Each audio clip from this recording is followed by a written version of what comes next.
Good day. I am Dr. Mark Koltko Rivera, and I am humbled by the honor of being invited to speak at the worldwide exemplification of Freemasonry. My presentation is titled, Of Masons and Mormons, the relationship between Freemasonry's rituals of initiation and the Latter-day Saint temple ceremonies. Specifically, I'll be discussing the allegation that the first prophet of the Church of Jesus Christ of Latter-day Saints, named Joseph Smith, essentially took the Masonic rituals of initiation to create the LDS temple ceremonies. The Latter-day Saints, of course, are more popularly known as Mormons. Did the Mormons steal from the Masons? That is my topic today. I'll start off by describing my qualifications to discuss this matter. I'll explain why this matter is an issue of some importance for both Freemasons and Latter-day Saints. After a short orientation to both Freemasonry and Mormonism, I shall lay out the basic historical facts of the matter, share some important context with you, and give you my interpretation of what actually happened. I shall also compare the two bodies of ritual in general terms. I shall conclude by sharing with you some implications of my interpretation of this matter, implications for the Masons, for the Mormons, and for the academic disciplines of history and religious studies. But first of all, let me be clear about one thing. This presentation is not an exposure of either Masonic or Mormon ritual.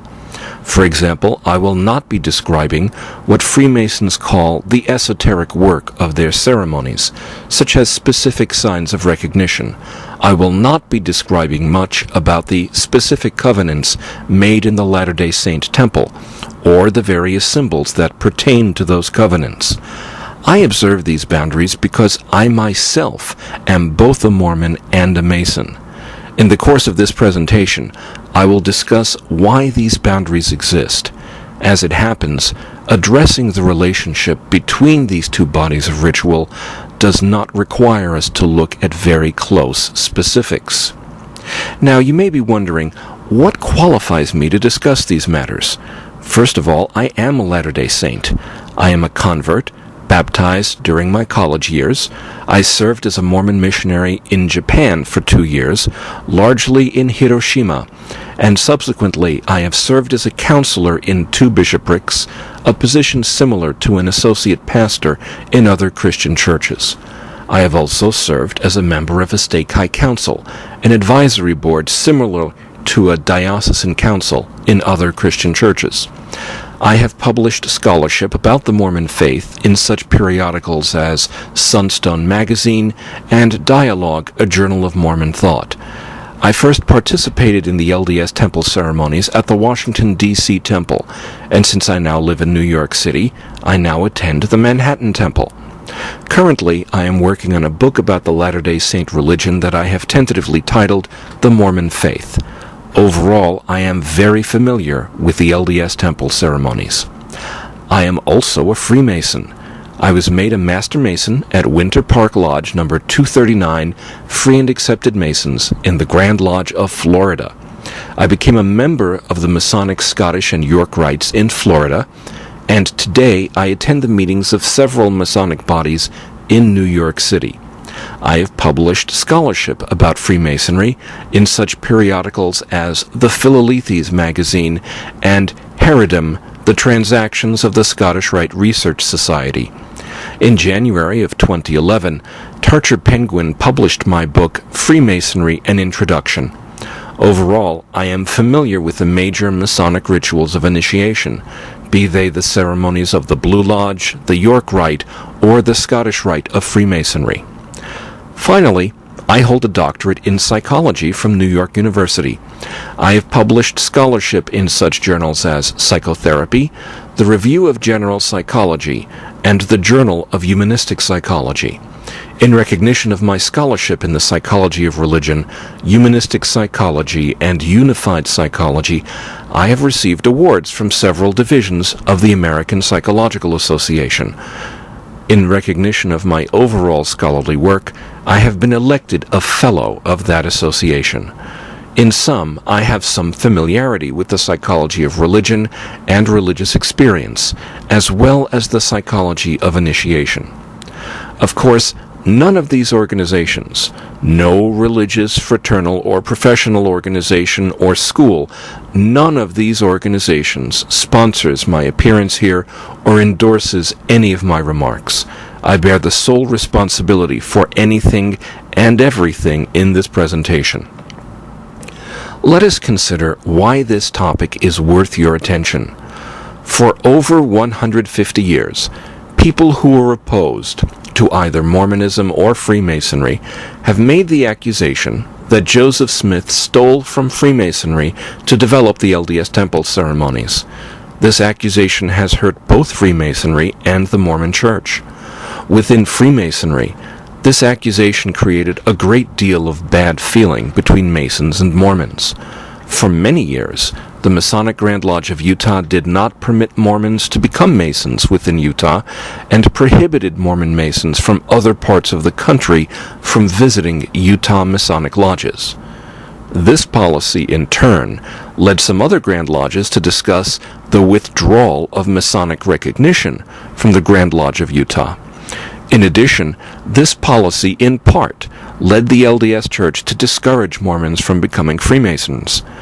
This changed in the mid-1980s, when the Grand Lodge of Utah withdrew its restrictions against Mormons as Masons, but there are still echoes today of that period of bad feeling.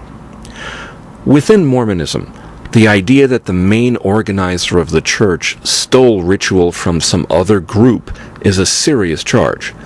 The LDS Temple ceremonies are at the heart of Mormonism. These ordinances are considered sacred and inspired by God to lead to the highest blessings available to humankind. Anything that impugns their integrity is considered to be an injury to the Mormon people. So this is what's at stake here. For Masons, the whole matter of their relationship to the Mormon people is in the balance. For Mormons, it is a matter of the integrity of their most sacred ceremonies and their honor and reputation. My guess is that this particular topic holds some interest for many people who are not themselves Masons, so I will give a very brief orientation to Freemasonry. Freemasonry is a fraternal organization. It is the oldest and largest functioning fraternity known in the world today. Freemasonry uses ceremonies of initiation to teach symbolic lessons about philosophy, morality, and character. The basic foundational ceremonies of initiation involve the symbolism of the ancient stonemason's trade and the symbolism of the ancient temple built by King Solomon. The so-called high degrees of the Masonic York Rite and the Scottish Rite draw upon symbolism from a variety of sources for their own ceremonies of initiation, including the temple built by Solomon, the Knights Templar, and even Kabbalah and Pythagorean philosophy. Masons are often involved in philanthropic activities, such as the Masonic Medical Research Laboratory, the Shriners Hospitals for Children, the Scottish Rite Language Clinics, and the Knight Templar Eye Foundation, among other charities. Freemasonry is not a religion, nor does it engage in conspiracies to rule or control the world. Some call Masonry a secret society, but consider this. At least in the United States, which has about half the Masons in the world, Masonic lodges are listed in the telephone book. They have web pages open to anyone on the internet and have signs above their doors announcing themselves to the world, and often list their meeting times on their front doors. Freemasons themselves often wear pins or rings identifying themselves as Masons. If we Masons are supposed to be a secret society, we're doing a lousy job. However, there is no question that Freemasonry keeps its initiation rituals private. Attendance is restricted to those who have already received the rituals of initiation, or to those who are then receiving them for the first time. From time immemorial, rituals of initiation have been kept private. In Masonry, this privacy has several purposes. First, it enhances the experience of initiation for the person being initiated. It also keeps the ceremonies of initiation from being abused by the public during periods of history such as our own, where the public holds nothing as sacred and everything is open to public ridicule. Freemasonry, as it developed from the early 18th century on, holds to such principles as toleration for different religions, democratic voting to elect its leadership, and the equality of all before the law. These were literally revolutionary principles in the 18th century, and some think that Freemasonry was an inspiration that led the Founding Fathers to put these principles into the United States Constitution. There is a lot of nonsense and outright fantasy about Freemasonry on the Internet. However, most Grand Lodges, such as the Grand Lodge of California, have informative websites. I also write a blog, Freemasonry, Reality, Myth, and Legend. I also say a lot more about Freemasonry in my book, Freemasonry, An Introduction. It is important to put our topic into context from the Mormon side of the issue as well, so here I give a brief orientation to the Latter-day Saint faith, commonly called Mormonism. In about 1820, Joseph Smith, a young farm boy in upstate New York, was confused about which church to join during a time of intense religious revivalism. As Smith gave his account, he went into a grove of trees and prayed to know which church to join. He received a vision of God the Father and the Son, who instructed young Smith to join none of the churches then in existence. In subsequent years, he received instruction from divine messengers to restore the original Christian church with the authentic priesthood authority given to the ancient apostles of Christ. Along the way, Smith described revelations that he received from God, which outlined distinctive doctrines about the nature of God and humankind, the nature of our life on earth, the hereafter, and ways that families can be together forever. He also published what he called translations of ancient writings, some describing God's dealings with people in the ancient Near and Middle East, and some describing God's dealings with people in the ancient Americas. Together, many of these translations and modern revelations are collected in the Mormon Church's distinctive scriptures, which, in addition to the Bible, include the Book of Mormon, the Doctrine and Covenants, and the Pearl of Great Price. Mormons believe that Jesus Christ is the only begotten Son of God the Father. They believe that Christ was sent to the earth to atone for the sins of the world. If we accept Christ's atoning sacrifice, Mormons believe, this enables us after death to become full inheritors with Christ of all that God the Father has, including the status and capacities of godhood. Mormons believe that our loving Father in heaven wants us to receive all the happiness that the Father has, and has provided a way for us to receive the very kind of life that He has. This is what Mormons believe to be the meaning of eternal life, the life of God, the Eternal One. The Latter-day Saints believe that this is an ancient Christian doctrine. Mormon scholars cite evidence that this was taught in the late 2nd century by such church leaders as Irenaeus of Lyon and Clement of Alexandria, the latter of whom wrote, "The Word of God became man, that thou mayest learn from man how man can become God." In order to receive all that the Father has, as the Latter-day Saints believe, it is necessary to make and to keep certain temple covenants related to godly and Christian behavior. These covenants are accompanied by certain blessings, including blessings of knowledge. Many of these covenants are encompassed in a complex Mormon temple ceremony known as the endowment. Elder James E. Talmage, a member of the LDS Quorum of the 12 Apostles in the early 20th century, wrote this about the covenants made during the endowment, and I quote, "The ordinances of the endowment embody certain obligations on the part of the individual, such as a covenant and promise to observe the law of strict virtue and chastity, to be charitable, benevolent, tolerant, and pure, to devote both talent and material means to the spread of truth and the uplifting of the human race, to maintain devotion to the cause of truth, and to seek in every way to contribute to the great preparation, that the earth may be made ready to receive her King, the Lord Jesus Christ. With the taking of each covenant and the assuming of each obligation, a promised blessing is pronounced, contingent upon the faithful observance of the conditions." End of quote. It is for the purpose of making these covenants and helping people along the path to eternal life that Latter-day Saint temples exist. Mormon temples are not regular meeting houses, of which there are many thousands across the globe.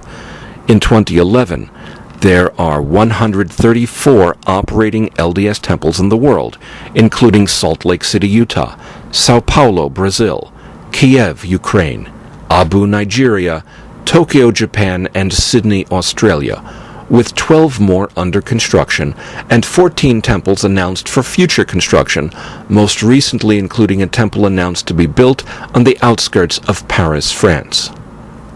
The LDS temple ceremonies are also kept private. Entry is restricted to those who pass interviews with church leaders regarding the degree to which they conduct observant Christian lives.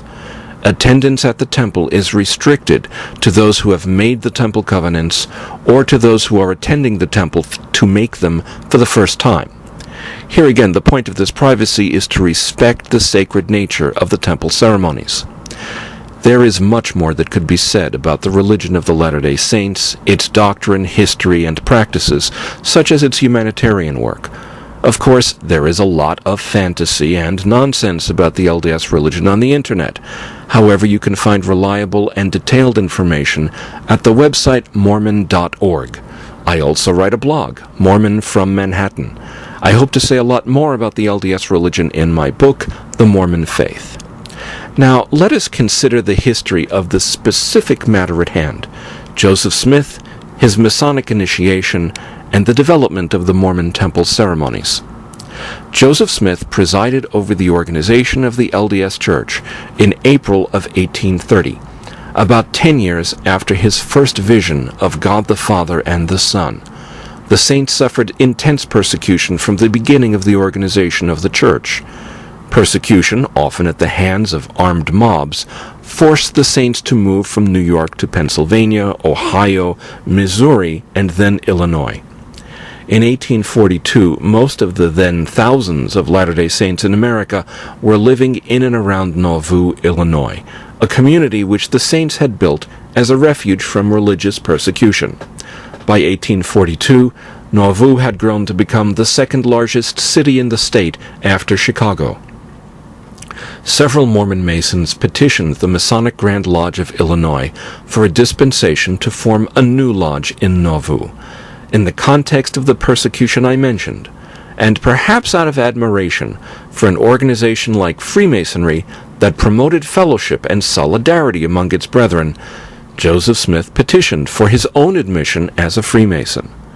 On the 15th and 16th of March, 1842, Joseph Smith received the first 3 degrees of Freemasonry on the 3rd floor of the LDS Community Building or Cultural Hall.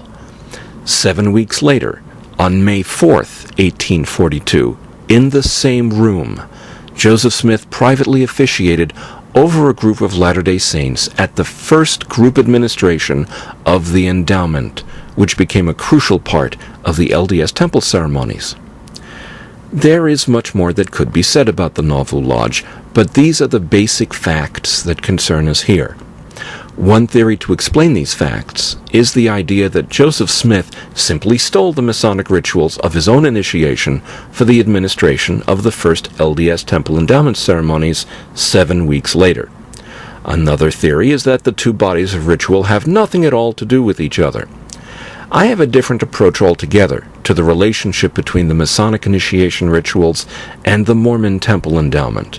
However, to understand my approach, it is necessary to understand 2 important things about the context of the LDS temple rituals. First, the timing of their development, and second, the pattern under which Joseph Smith received what he called divine revelation. I shall consider each of these subjects in turn. Some people seem to be under the impression that the LDS Temple Endowment Ceremony came out of nowhere in 1842, with no prior indication that they were forthcoming. Nothing could be further from the truth.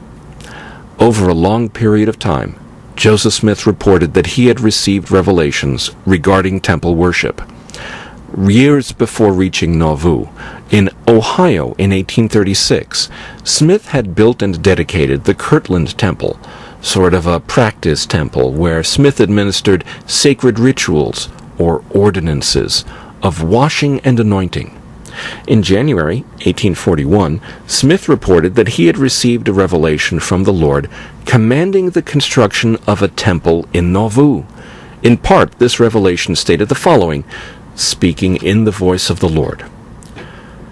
For this cause I commanded Moses that he should build a tabernacle, that those ordinances might be revealed which had been hid from before the world was.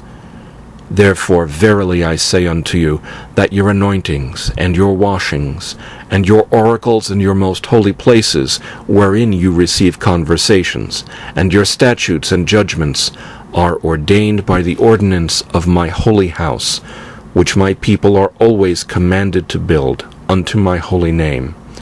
And verily I say unto you, let this house be built unto my name, that I may reveal mine ordinances therein unto my people. For I deign to reveal unto my church things which have been kept hid from before the foundation of the world. And I will show unto my servant Joseph all things pertaining to this house and the priesthood thereof. End of quote. Thus, from no later than January 1841, Smith expected that important ceremonies and rituals, or ordinances, would be revealed in connection with the building of the temple. These rituals would involve oracles, which in 1833 had been defined as divine statements and commandments. There would be conversations of some sort, as well as statutes and judgments. The revelation of these ordinances would include items of importance that had been hidden from before the world's creation. Another influence on the development of LDS temple worship involved the translation of Egyptian papyri. From 1835 to 1842, Joseph Smith worked with several Egyptian papyri that, he said, contained writings of the biblical patriarch Abraham, writings that later became part of LDS scripture as the Book of Abraham. We can tell that some of this material clearly has a relationship to the endowment that Joseph Smith administered at Nauvoo, because the Book of Abraham in the Pearl of Great Price makes passing references to writing that is available, presumably as part of the endowment ritual, in the temple. We are not now in possession of the papyri from which Joseph Smith translated the Book of Abraham. However, some other papyri that had been in his possession was discovered in the New York Metropolitan Museum of Art in 1967. In turn, that papyri involves an Egyptian ritual text known as the Book of Breathings, which is essentially an initiatory text. Thus, in the period leading up to the Nauvoo endowment, we see Joseph Smith involved in the development of temple ritual. We also see him involved in the study of ancient texts involving initiatory ritual. Let us now consider the pattern under which Joseph Smith received what he called divine revelations. Much debate is possible concerning the source of Joseph Smith's revelations. Were they from the devil, as some anti-Mormons claim? Was it from the depths of his own soul, as some psychologists would say today? Was it from God, as Joseph Smith claimed? Mormons themselves would say that people should study this matter out prayerfully, and God will reveal the truth of the matter to the honest, diligent seeker. For our purposes here, it's important to note that most modern scholars who've studied the matter agree that Joseph Smith believed that he really received divine revelation. In that context, it is important to note that there was a pattern to how Joseph Smith received many of his revelations. On several crucial occasions, Joseph Smith encountered some sort of sacred text. In pondering such a text, As Smith described it, his mind was opened by the Spirit of God, and Smith received a vision, a visit of divine messengers, or some other type of revelation that greatly expanded upon Smith's understanding of some important doctrine. Let's consider some examples. The first instance occurred in Smith's youth, in the spring of 1820 when he was 14 years old. I have briefly touched upon this instance earlier. Joseph Smith's youth occurred during the years of the so-called Second Great Awakening in the United States, a period of intense religious revivalism. Controversies over religious doctrine pitted one church against another in many communities, especially in the American Northeast. In this context, as Joseph Smith described it, he was studying the Bible when a portion of the Epistle of James made a great impression on him. This portion states, "If any of you lack wisdom, let him ask of God, and it shall be given him." In response to this idea, Joseph Smith went out to ask of God what church Joseph should join, as a result of which, as he reported it, he received a personal visitation from God the Father and the Son. This encounter with the sacred text in the Bible resulted in what Latter-day Saints call the first vision of Joseph Smith's, from which everything else that has become the LDS belief system ultimately derives. The first vision is a source of Latter-day Saint teaching about the nature of God and His Christ. This is the first instance of the pattern: text, prayer, and pivotal divine guidance, with massive implications for the doctrine of the Church. Another instance involves a distinctive LDS scripture. Joseph Smith reported that a messenger from God put into Smith's possession a collection of metal plates with inscriptions on them. Transcribed mostly by the ancient American prophet named Mormon and his son, this record is known as the Book of Mormon.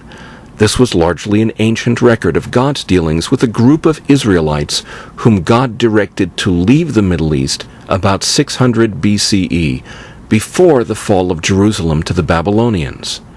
As the Book of Mormon records it, those people finally reached the Americas, and over the course of about 900 years enjoyed the presence of prophets of their own, and ultimately the personal visitation of Jesus Christ after his resurrection. In the course of translating the Book of Mormon in May 1829, Joseph Smith came upon references to baptism, a matter that prompted him to prayer. In response to this prayer, as he put it, a messenger from heaven descended in a cloud of light, revealed himself to be the resurrected John the Baptist, and ordained Joseph Smith with a measure of priesthood authority sufficient to perform baptisms. John the Baptist promised that in due time Joseph would receive a full measure of priesthood authority, which, as Smith reported, happened soon after with the angelic visitation of the ancient apostles Peter, James, and John. Thus, Joseph Smith's encounter with a few references in the Book of Mormon, which was a sacred text to him, resulted in the restoration of priesthood authority through angelic visitation. This priesthood authority ultimately was the authority by which Joseph organized the LDS Church. Here again we see the pattern: text, prayer, and pivotal divine guidance with massive implications for the doctrine of the Church. A third instance involves the LDS doctrine of the afterlife. As Joseph Smith reported, he had been instructed of God to go through the Bible and render retranslations of portions where the text had become corrupted over the centuries of biblical transmission. While engaged in this effort, in February 1832, Smith came to a portion of the Gospel of John, dealing with the resurrection of the dead. Quote, "They shall come forth, they that have done good unto the resurrection of life, and they that have done evil unto the resurrection of damnation." End of quote. Smith was in the midst of contemplating this text when he received a vision of several distinct kingdoms of glory and other domains to which the souls of humanity shall be assigned after their final judgment. His description of this vision runs to almost 2,900 words, about 8 pages of text in the LDS Scriptures, and encompasses a description of the celestial kingdom, the destination of those who shall overcome all things; the terrestrial kingdom, the destination of good people who nonetheless are not valiant in the testimony of Christ, and the telestial kingdom, whither go the liars, adulterers, and whoremongers of the world, and a vision of those who are truly damned in outer darkness with the devil and his angels. This vision represents a major development in the way that Latter-day Saints think of themselves, their life on this earth, and their eternal destinies. And here again we see the pattern: text, prayer, and pivotal divine guidance, with massive implications for the doctrine of the Church. I believe that this pattern is key to understanding the emergence of the LDS Temple ceremonies. As we have seen, Joseph Smith came to his Masonic initiation in 1842 with years of experiences that gave his initiation a unique context for Smith. For over 20 years, Smith had shown a pattern of encountering sacred texts, pondering them prayerfully, and then receiving major revelation. For 7 years, Smith had been in possession of ancient Egyptian texts that dealt with ritual initiation. For 6 years, on and off, Smith had been involved in the development of rituals for temple worship. For over a year, based on other revelations he had received, Smith had been expecting to receive major revelations involving the bestowal of temple rituals. With these sorts of concerns on his mind, Joseph Smith received the first 3 degrees of Masonic initiation in March 1842. The experience of going through the Masonic rituals of initiation have been described elsewhere by responsible Masonic authors.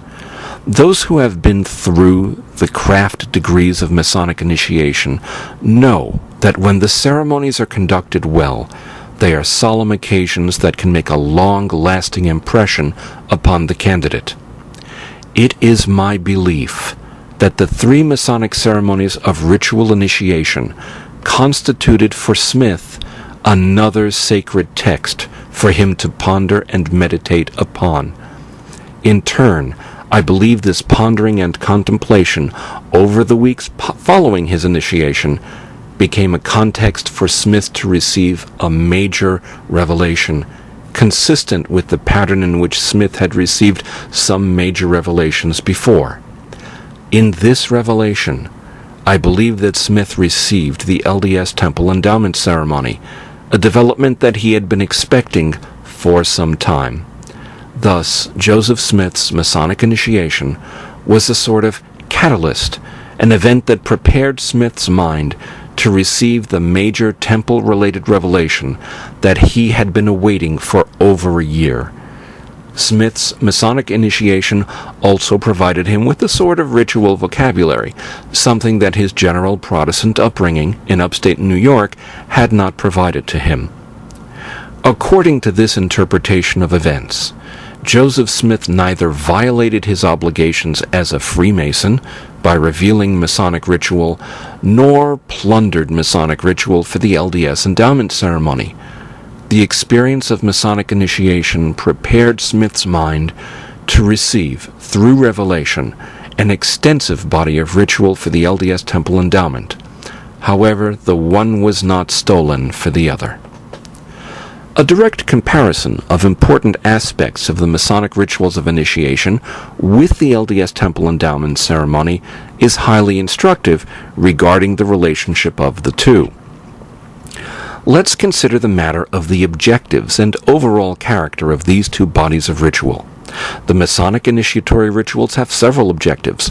The most obvious one is to make a man a Mason, that is, to formally make him a part of the Masonic community through binding oaths known as obligations. In addition, these ceremonies introduce the candidate to values represented through symbols that are meant to inspire his behavior throughout his life. These values and symbols are meant to make good men better. The Masonic degree work has the character of sacred theater in the sense that it is an initiatory drama that is meant to provoke reflection on the part of the candidate. However, the Masonic rituals do not have what theologians call a sacramental character. That is, Masonic rituals are not proclaimed to be vehicles of supernatural or divine grace. The LDS endowment ceremony also has several objectives. However, these objectives are very different from the objectives of Masonic ritual. One such objective is to give the candidate the opportunity to make covenants, the fulfillment of which will enable the individual to return to the presence of God and ultimately to partake of all that God the Father has. In addition, these rituals endow the participant with divine power to endure the trials and temptations of life. The LDS temple work is also sacred theater, but it does have a sacramental character. Through these rituals, divine power is exercised upon and shared with the participant. Let us now consider the foundational mythos of the two sets of rituals. The foundational mythos of an initiatory experience is a sacred narrative having roots in some source outside the ritual itself, a narrative that informs the structure and proceedings of the ceremony. The initiatory candidate becomes a participant in the sacred drama itself. The initiatory experiences of many cultures are based in such a foundational mythos. For example, the initiatory rituals of Egypt seem to have a connection to the ancient narratives involving Isis and Osiris. The Eleusinian mysteries of ancient Greece are associated with the ancient narratives involving Demeter, Persephone, and Hades. A foundational mythos connects a public, sacred narrative that candidates already understand from their earlier life with esoteric, sacred information that candidates only learn during the initiation itself. The foundational mythos of the Masonic initiatory rituals is the construction of the temple built by Solomon to the glory of the God of Israel. The two pillars of the Solomonic temple, Boaz and Jachin, are well known as Masonic symbols. During each of the 3 degree ceremonies, the lodge room is said to represent one or another specific portion of the Solomonic temple. An important portion of one of the degree ceremonies depicts mythic events occurring within the temple precincts. I have described the importance of the Solomonic temple to Masonry in an article due to appear soon in the Transactions of the American Lodge of Research, writing this: as anyone familiar with the Masonic ritual can testify, the mythic temple, in its parts and history, is crucial to the execution of the craft degrees. An initiatic system that lacked a mythology involving the physical structure of the temple and a mythic legend regarding its construction would be unrecognizable as Freemasonry. I would go so far as to designate the ritual use of legends involving the construction and description of the temple built by Solomon as one of Freemasonry's ancient landmarks, which cannot be changed by members of the fraternity without irreparable damage to the craft. In contrast, end of quote, pardon me. In contrast, the foundational mythos of the LDS endowment ceremony is quite different. Neither Solomon nor the temple he built are mentioned in any way during any of the LDS temple ceremonies. As James E. Talmage explained, and I quote, "The temple endowment, as administered in modern temples, includes a recital of the most prominent events of the creative period, that is, the creation of the world and life upon it, the condition of our first parents in the Garden of Eden, their disobedience and consequent expulsion from that blissful abode, their condition in the lone and dreary world, when doomed to live by labor and sweat, the plan of redemption by which the great transgression may be atoned, the period of the great apostasy, that is, the falling away of the ancient Christian Church, the restoration of the gospel with all its ancient powers and privileges, the absolute and indispensable condition of personal purity and devotion to the right in present life, and a strict compliance with gospel requirements." End of quote. The procedures used in the Masonic rituals of initiation and the LDS endowment ceremony are also quite different. The Masonic rituals of initiation involve a candidate being conducted about the lodge room in a state of symbolic darkness. By contrast, the LDS endowment ceremony involves the temple patron clothed in simple but dignified garb, being presented with the ritual drama. The Masonic rituals involve the activities of a number of officers, such as the Worshipful Master, the Senior and Adjutant Wardens and Stewards, and so forth, with their stations oriented to the major points of the compass. There is nothing similar to this in the LDS endowment ceremony. There is an officiant who has assistants, but the use of titles, hierarchy, and the compass directions, as seen in Masonic ritual, has no parallel in the LDS temple ceremonies.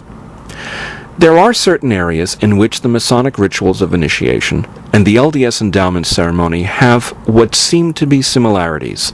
Any fair discussion of the relationship between the two must take these into account. The Masonic initiations constitute a symbolic journey to light. The LDS endowment involves a symbolic journey to the presence of the divine. However, in my opinion, this similarity does not count for much. Although a comprehensive discussion of initiatory ritual throughout history and across cultures goes beyond the scope of this presentation, it is clear that many initiatory experiences in many cultures involve a symbolic journey to the divine. For example, this is certainly the thrust of the Egyptian initiatory experiences, which involve the candidate in a symbolic journey to the presence of various gods. In essence, if one is going to convey an initiatory experience in whatever spiritual or religious context, that experience will involve some kind of symbolic journey to the divine or to divine light. To go from the sublime to the mundane, we might consider an analogy to the common board game. I might well invent such a game, involving the progress of various players represented by tokens, following some kind of path around the board. I might specify circumstances under which one or more players might win or lose the game. This is the same basic structure one will find in a variety of board games, including Monopoly, Sorry, the Game of Life, Chutes and Ladders, Candyland, even Trivial Pursuit and Yahtzee. But no one could reasonably accuse me of having stolen the ideas behind these games just on the structure I've just mentioned. This is just the structure of many board games, and being a board game, of course, my game might have a similar structure. Similarly, it is senseless to claim that the LDS ritual steals from Masonic ritual on the basis of both involving a symbolic journey to a divine light. This same logic extends to other so-called similarities as well, including the presence in both sets of rituals of things like altars and covenants or obligations.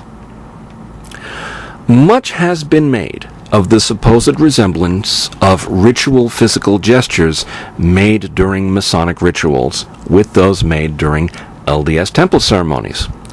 Of course, a specific description of these purported resemblances would require me to act in violation of both my Masonic obligations and my LDS temple covenants, neither of which I shall do. However, although this appears to be a disability, in fact my dual insider status gives me a privileged perspective with which to discuss something that is much more important than the specific details of this or that gesture. I can consider the meaning of these gestures in Masonry versus the LDS temple rituals. Within Freemasonry, several postures and physical gestures are meant to be used as signs of recognition, whereby one Mason may know another in the dark as well as in the light. For example, when I arrived from my first visit at a lodge in New York City, a lodge officer took me aside and tested my knowledge of each of these gestures as they appear in the first 3 rituals or degrees of Masonry in a formal, even catechetical manner. By contrast, within the Latter-day Saint Temple ceremony, ceremonial gestures have nothing whatsoever to do with recognition of one Latter-day Saint by another. These gestures are only to be used within the temple itself as part of temple worship. Never are Latter-day Saints to use these gestures for identification purposes between one saint and another outside the temple. They are certainly not used for admission to the temple either. On the other hand, the symbolic meaning of the gestures is paramount, as I believe they are symbols of the specific covenants that the temple patron has made. There are those who would say that the very existence of ritual gestures in the LDS temple ceremony raises suspicions of some Masonic origin. Here again, the example of history says otherwise. One may find ritual postures and gestures illustrated within the art of many religious and spiritual groups across the earth and through the centuries. For example, in Egyptian sacred artwork, one may see what seem to be ceremonial postures and gestures. Some people have even claimed that some of these seem similar to postures and gestures found in the LDS temple ceremony. As another example, dozens of symbolic gestures, or mudras, are to be found within the religious traditions of Hinduism, Buddhism, and Taoism. Here again, some people have claimed that some of these seem similar to gestures in the LDS temple ceremony. Yet it is obviously senseless to claim that Joseph Smith stole his temple ceremonies from the ancient Egyptians, the Hindus, the Taoists, or Japanese Buddhists. There was little in the way of literature on these traditions available to general readers on the American frontier during the 1830s and 1840s. The fact of the matter is that symbolic postures and gestures are part of the symbolism of spiritual and initiatic traditions throughout human history. Our present Western culture, being relatively uneducated in matters of serious and esoteric spirituality, is relatively unfamiliar with this aspect of spiritual symbolism. But the Masons are not unfamiliar with it, and neither are the Mormons. Of course, all of this raises the question of why such things as symbolic postures or gestures should have any spiritual significance at all. This topic really goes beyond the scope of this essay, but perhaps I can be allowed a few words on the subject. One current of philosophy that has become prominent over the last generation or two is based on the insight that humans are embodied beings. We are not just minds carried about on top of bodies like someone riding in splendor atop an elephant. Rather, human experience is deeply rooted in our nature as physical beings. Although this may seem obvious, it should be noted that much of the history of Western philosophy seems to ignore this fact. Consider the emphasis in the West on Platonic ideal forms, for example. As embodied beings, it only makes sense for human spirituality to be expressed in physical ways. The use of ceremonial body postures and gestures serves to involve the body quite directly in a spiritual endeavor. Adopting a certain posture or making a certain gesture sends a message to the mind that now we are doing something different, something special, something meaningful. It involves our very bodies in spiritual contemplation. Thus it is that we as embodied beings experience initiation. Of course, there are only so many ways in which the human body may comfortably place itself. We should not be surprised, then, if initiatory systems, widely separated in time and space, should use similar gestures and postures in their initiatic rituals. Now, more supposed evidence of a connection between Freemasonry and the LDS Temple involves the symbolism on the exterior of a temple that is central to the Mormon world, the Great Temple in Salt Lake City, as well as symbolism on the first fully functioning temple, the original Nauvoo LDS Temple. It has often been claimed that the symbolism of these temples is somehow Masonic, and this is simply not true. For example, the beehive is certainly a Masonic symbol, and it is abundantly in evidence in the Salt Lake Temple, extending even to the doorknobs. However, the beehive occurs as a symbol in the Book of Mormon, which Joseph Smith translated in 1830, over a decade before he became a Freemason. The Book of Mormon also tells of the Jaredites, an ancient people led by God out of the confusion of the Tower of Babel to the New World. To prepare for their journey, they packed supplies, including fish, birds, and bees, whose example of industry and cooperation was praised. It should be no surprise that these values, cooperation and industry, would be emphasized during the pioneer period in Utah, when construction on the Salt Lake Temple was begun. Frankly, these are good values for any era. The sun, the moon, and the stars are symbols in Freemasonry. The sun and stars are very prominent on the exteriors of both the original Nauvoo and Salt Lake temples, and the moon is displayed in different phases on the Salt Lake Temple. However, the sun, moon, and stars occur as important symbols in a revelation on the 3 degrees of glory in the hereafter, given as a revelation to Joseph Smith in 1832, a full decade before he became a Freemason. The revelation mentions that the sun is emblematic of the highest degree of glory, the glory of exaltation in the celestial kingdom. The revelation also mentions that the moon is emblematic of the next highest degree of glory, the terrestrial kingdom, and the stars are emblematic of the lowest degree of glory, the telestial kingdom. The temple is largely focused on helping people achieve the celestial kingdom, so of course it makes sense that the symbols of these degrees of glory be depicted on Mormon temples. Then, of course, there is the famous all-seeing eye. This is certainly a Masonic symbol, and it occurs on the Salt Lake LDS Temple. However, this symbol can be seen as a symbol for God in Christian art dating back at least to the Renaissance. I could go on, but I'm sure that my point is clear. The symbols seen on the Nauvoo and Salt Lake temples derive from the Latter-day Saint scriptures and from other Christian symbolism, all in existence long before Joseph Smith became a Freemason. I know this must be terribly disappointing to those who theorize some sort of overarching conspiracy between the Mormons and the Masons to take over the world. I can only suggest that such people pick up the shattered pieces of their illusions and move on. I have proposed a resolution for the nearly 2 centuries-long controversy about the relationship between Masonic ritual and the LDS Temple ceremonial. A resolution that runs like this. Joseph Smith's Masonic initiation served as something as a catalyst in the process of revelation.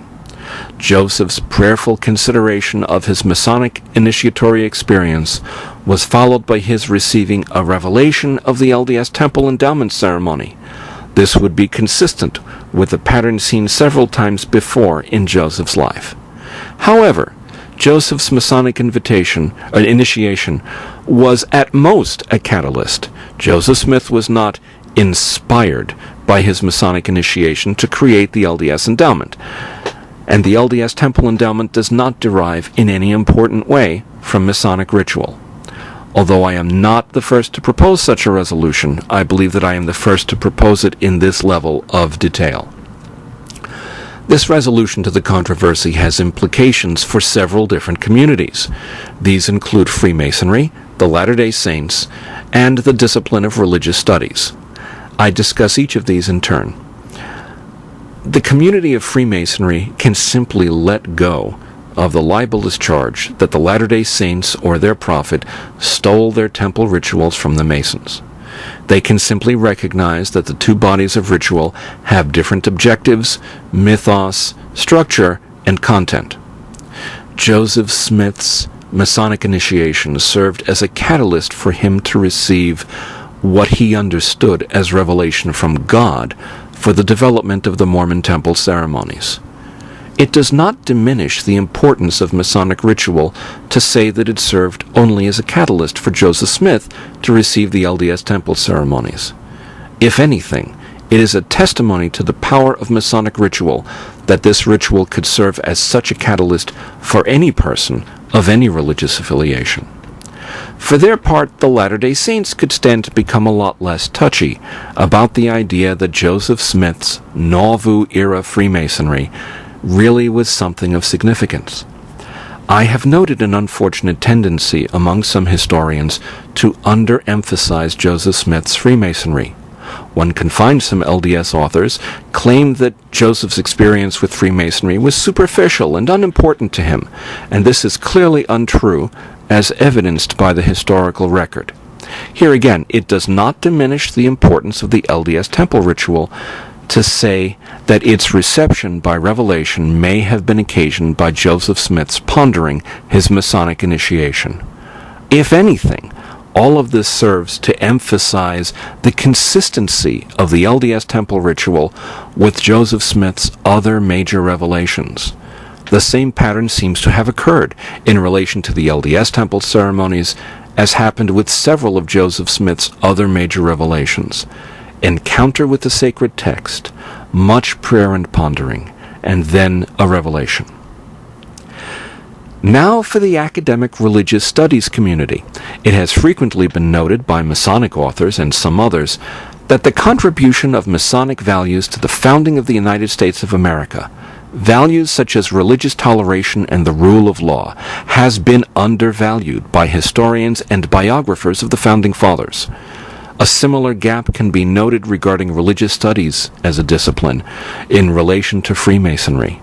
Perhaps because Masonry is neither fish nor fowl, being neither a political movement nor a religion, it has fallen between the cracks, both for historians, who have ignored its political contributions, and for religious studies scholars who have ignored its spiritual contributions. One of the implications of my proposed resolution to the matter at hand is to emphasize to religious studies scholars that Freemasonry is not only a social organization, but that it is an initiatic system as well, a system of spiritually oriented initiation that is distinctive in not being confined to a specific religion. It is an initiatic system of such power that it could serve as a catalyst for Joseph Smith in the development of the LDS Temple ceremonies, the central rituals of a religion that numbers over 14 million members in 2011, with most of those located outside the United States, the land of its birth. The initiatic aspect of Freemasonry is real and has real power to affect lives, sometimes in unforeseen ways. This would be a worthy message for the religious studies community to absorb. The religious studies community also has lessons to learn about the LDS faith from the resolution that I have proposed here.